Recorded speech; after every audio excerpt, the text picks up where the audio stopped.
She thought it was just another quiet dinner, but her husband was hiding a secret life and a plan to disappear across the world with their children and his mistress. What she uncovered turned a trusting wife into a mother ready to fight for everything. There's a moment, just before your entire world splits open, when everything still looks normal, when the fork in your husband's hand taps lightly against his plate, the kids are babbling in their high chairs, and you're still foolish enough to believe routine equals safety.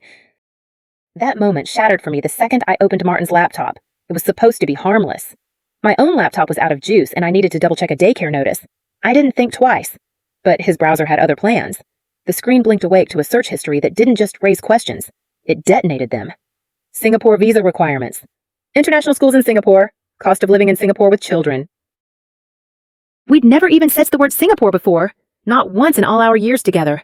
I stared at the screen, every click a heartbeat, wondering if this was some random curiosity or something far more dangerous. At dinner that night, I tried to play it cool. I asked casually, "Hey, have you ever thought about going to Singapore?" He blinked, once, then twice, and something in his posture changed. He smiled, but it didn't touch his eyes. Not really. Why? Then he changed the subject. Fast. Too fast. His fork clinked against his plate again, but now it sounded like warning bells. The next morning, when he left for work, I opened the laptop again, and this time I went digging, knowing full well I was crossing a line. What I found on the other side of that line didn't just confirm my fear. It broke something inside me. There were emails, dozens of them, between him and someone named Grace. Polite, coded, careful, but not careful enough. Phrases like, "I can't wait until we can be together properly," and "found the perfect house near that school" weren't just about romance. They were about roots, foundations, kids, our 3-year-old and our baby girl, not yet walking. Their names weren't in the emails, but I didn't need to see them. When she wrote, "Plenty of room for the kids to play," I felt my heart stop. I kept scrolling, barely blinking. He'd applied for a job transfer. To their Singapore office. He'd already been approved. His start date was next month. His plane ticket was booked. And he never said a word to me. That wasn't the part that made my hands shake so hard I dropped the laptop. What broke me was the intent, the planning, the quiet months of lying beside me at night while secretly arranging to erase me from my children's lives. I didn't confront him that night. That might have been the old me's instinct, but something deeper, colder, more calculating kicked in. I took photos of everything. Screenshots, email headers, transfer confirmations. I sent them to my sister with no explanation. I synced his texts to the iPad. He didn't know I could see them. He still doesn't. And I watched. I watched him message Grace like nothing was happening. I watched him say things like, "Everything is still on track, and we'll be free soon." I watched my husband dismantle our family from the inside out like he was quietly slipping out a window in the middle of the night. And all the while, I smiled. I played house. I cooked dinner. I tucked the kids into bed. But inside, I was building a fire. I thought I was prepared.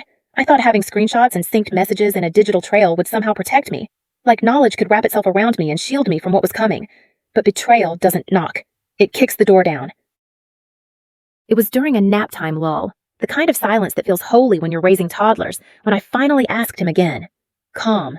Direct. "So, about Singapore." He blinked like I'd spoken a foreign language. "What about it? Are you planning something I should know about?" The twitch in his jaw betrayed him before his words could... He spun a story. A flimsy, sweaty lie about vacation ideas and curiosity and how I was reading into things. But then I said her name. Grace. His entire face drained of color. His fork slipped from his hand and clattered onto the plate. I didn't need to say anything else. I saw the truth in his silence. He stammered. Said I didn't understand, that it wasn't what it looked like, that he'd been confused. He tried to flip it, said I was being paranoid, emotional, overreacting. The usual script, handed down from coward to coward. And then his phone buzzed. A message from Grace. That was the moment the pretense shattered. He lunged for the phone, but I moved faster. We grappled, not screaming, not crying, just two people in a silent war over a truth he could no longer hide. In the chaos, my eye caught something on the kitchen counter. A manila envelope, thick, just barely opened. I moved toward it instinctively. He followed. We reached it at the same time. We fought, not like spouses argue, not even like enemies. We fought like strangers clinging to a single exit out of a burning building. The envelope spilled open, and with it came the entire plan. Passport applications, flight itineraries, bank transfers, custody documents with my children's names printed in legal ink like I didn't even exist, like I was just a signature he hadn't managed to forge yet. That's when he grabbed me by the hair. Not metaphorically, not emotionally, physically. He yanked me backward and I stumbled, heart slamming, breath gone. I broke free. Ran to the kitchen drawer, the one with the big knife. Not because I wanted to use it, but because I needed space, leverage, A line he wouldn't dare cross. When he saw my hand on the drawer, his expression changed. Not fear, not regret, shock. Like he never believed I'd actually fight back. Like in his head, I was just supposed to break softly, to weep and collapse and forgive him, like all his half-formed justifications were enough. But I wasn't the woman he married anymore. I was a mother whose babies were being hunted by someone who once swore to protect them, and I was done playing soft. The shouting had woken the kids. Upstairs, I could hear them, confused, afraid. My 3-year-old calling out, "Mommy, is Daddy mad?" That sound sliced through me harder than any knife ever could. I ran. I grabbed the iPad, the photos, the crumpled paperwork, diapers, shoes, whatever I could jam into a tote bag. I didn't even lock the door behind me. I just got the kids, got the car keys, and ran like the house was on fire. Because it was, just not in the way anyone could see. I called my mom on the way, tried to sound steady, failed. "I need you," I said. "It's bad. No questions. Just come home." And for the first time in hours, maybe days, I exhaled.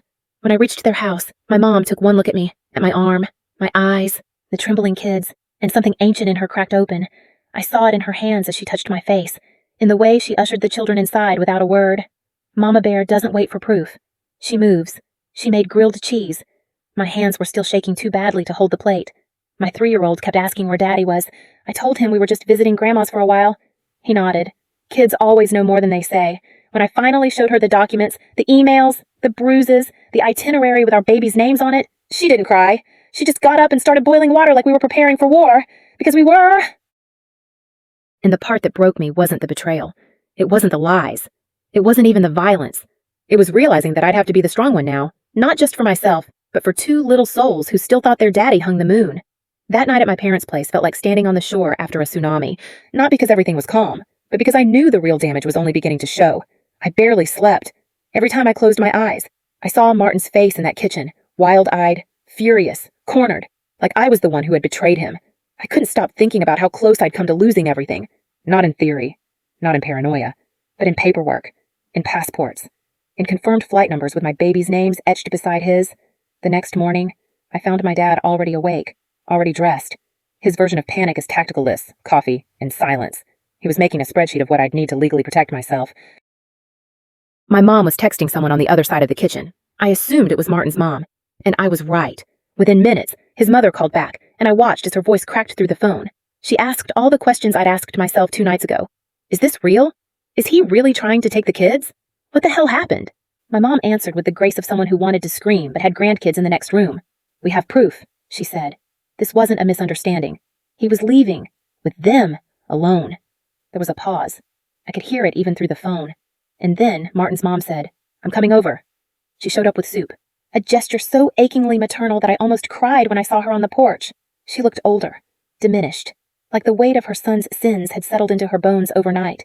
She sat at our table, placed the soup down, and just whispered, "Is this really happening?" I didn't answer. I handed her the documents. She read them in silence, the emails, the ticket receipts, the transfers, the messages from Grace, and something in her deflated. Her voice, when it returned, was small. I never thought he was capable of this. She started crying, and for a weird, tender second, I felt like we were 2 women holding the pieces of the same broken future, except I was the one still holding the children, and she was holding the shame of raising someone who'd planned to steal them. She didn't try to defend him. She didn't ask for excuses. She just said, "If you need me to stay here tonight, I will." And I let her, because my kids loved her, and maybe I needed someone from the wreckage to sit beside me and admit that yes, this was real. This was happening. That night, the house felt like a shelter built out of grief and loyalty. My mom tucked the passports and documents into a lockbox in her closet like they were gold. My dad made a list of lawyers to call. My sister sat next to me, phone in hand, eyes sharp, ready to record or call 911. Or burn down the world if needed. And then, just when I thought the storm had passed, I got a message. From her. Grace. Her name lighting up my phone felt like a knife against my throat. "I'm sorry for everything," she wrote. "I never meant for it to go like this. Please don't blame Martin. He's not himself right now." I stared at it for a full minute, blood ringing in my ears. Not himself. Who was he then? The man who filled out passport applications behind my back. The man who yanked my hair in our kitchen. The man who smiled at our children while booking one-way tickets to a life I was never meant to be part of. I didn't answer. I didn't need to. The next morning, Martin called my dad. Not me. My dad. He demanded to see the kids, claimed I was kidnapping them, said he'd call the police. My dad laughed, said, "Go ahead. Martin, call them. We've got nothing to hide." You, on the other hand, Martin hung up. But now it was real. This wasn't just family drama anymore. It wasn't just a marriage falling apart. It was a custody war with the potential to destroy not just us, but the tiny, trusting souls we were supposed to be protecting. And I wasn't going to let that happen. Not now. Not ever. The summons came wrapped in polite legalese, like it wasn't carrying the weight of my children's futures. Martin had filed for joint custody, and not just that, but permission to relocate them internationally should future employment opportunities arise. It was worded like some HR memo, but the meaning was clear if I didn't fight. He'd eventually try again. Legally. This time in broad daylight. I remember holding that letter in my hand, standing in my parents' kitchen, and realizing that the man I once married, the boy I met in high school, the father of my children, was now my opponent in a war neither of us had trained for. My dad lost it. His protective instincts were already hanging by a thread, and now this, he started pacing, muttering about hiring the best lawyer money could buy. My mom. She just quietly pulled out the folder where we'd been keeping all the documents and added the court letter to the stack, like she was tucking a grenade into a drawer full of dynamite. We met with my lawyer that week, and for the first time, someone said it plainly. He cannot take your children out of the country without your signed consent. But you need a formal custody order. Now. She didn't sugarcoat anything. Said Martin could play this 100 ways. Emergency motions, court manipulation, even showing up at school or daycare. If I didn't draw a legal boundary, he'd walk all over the emotional ones. I was scared, yes. But mostly I was exhausted. Of reacting. Of waiting to see what he'd do next. Of living in a house full of whispers and anxiety. So I said yes. Let's go to court. But Martin wasn't going to wait for a court date. A few days later, he started showing up again, hovering near the kids' daycare, asking questions, trying to talk to staff, slipping into the building like he still had a right to our schedule. The director pulled me aside one morning, concern etched across her face. He's not picking them up. Is he no? I said, and I could barely get the word out. Please, don't let him. Not unless I say so. She nodded, wrote something down, made me sign a document, the kind of document that tells you, yes, this is actually happening. You're signing to protect your own children from their own father. Back home, the pressure kept building. My 3-year-old started waking up at night, crying out for daddy. The baby was teething again. Martin's mom was still living with us, trying her best. But I could see the war in her eyes, the guilt, the heartbreak, and the disbelief. And then came the message. Not from Martin, from Grace. A wall of text. One long apology dressed in excuses. I never meant to break up a family. I didn't know how complicated it would be. Maybe we can find a way to make this work. She wanted peace. She wanted understanding. She wanted, somehow, to be part of a life she helped burn down. I didn't respond. Because no matter how many words she threw at me, I would never forget the silence she kept when the plan was still a secret. When Martin was wiring money, when he was booking flights, when my babies were just names in a folder she smiled over. Eventually, my lawyer filed for emergency protections. Martin responded by escalating, pushing harder in texts, leaving voice notes laced with guilt and fake concern. And then, just days before our court date, he crossed another line. He filed for emergency visitation, claiming I was alienating him from the children, painting me as hysterical, vindictive, even dangerous. It felt surreal. Like watching someone rewrite your life in real time, except their version casts you as the villain. But I didn't break. I gathered every screenshot, every daycare report, every bruise I'd photographed after that night in the kitchen. My sister backed me up. My mom submitted her own affidavit. Even Martin's mom, after everything, agreed to speak to my lawyer. We weren't going into that courtroom alone. And when the day finally came, when I walked into that sterile, cold room with its hard chairs and harder truths, I felt it. Not fear. Conviction. Martin was there, of course, sitting beside his lawyer, wearing a suit he had it buttoned right. Grace wasn't with him. Maybe she finally realized she wasn't built for this kind of storm. The judge asked questions about the kids, the job transfer, the flight tickets, the misunderstanding. Martin tried to spin it like he was just thinking ahead, like I was overreacting, but my lawyer laid it all bare. No emotion. Just fact after fact after fact. The emails, the messages, the physical confrontation, the daycare warnings. The judge looked at Martin and said, "This isn't proactive parenting. This is deception." And then the gavel didn't just drop. It landed like a promise. Temporary full custody remained with me. Martin was allowed supervised visits, public, documented, and only if I approved the time and location. He was forbidden from taking the children across state lines, let alone out of the country, without a court order and my signed consent. The judge ended with a line that will live in my spine forever. This court prioritizes stability for the children, not fresh starts for the adults. Martin didn't speak. He didn't need to. His face said everything. I had won the first battle, and I wasn't done yet. You'd think that moment, standing in court with the judge's ruling echoing in the air, would feel like victory, but it didn't. Not exactly. It felt like breathing after nearly drowning. Relief. Yes, but still soaked in the weight of everything I'd almost lost. Martin didn't storm out or protest. He just stood there, like the wind had finally left his sails. And for the first time since this nightmare began, I wasn't afraid of him. I didn't pity him either. I just saw him for what he truly was, a man who thought he could quietly rewrite the story of our family, until the woman he underestimated became the narrator instead. We went home that night to a quiet that didn't feel like tension. It felt earned. My mom cooked like we'd won a championship.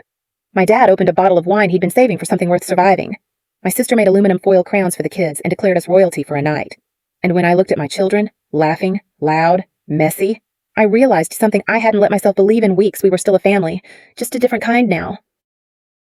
Of course, the fallout didn't end at the courthouse doors. Martin's side of the family fractured. Some of them called to say they were sorry, that they'd had no idea. Others blamed me, said I'd humiliated him, that I should have handled it privately. One even asked if I'd really thought it through before denying him the chance to start over. I didn't respond.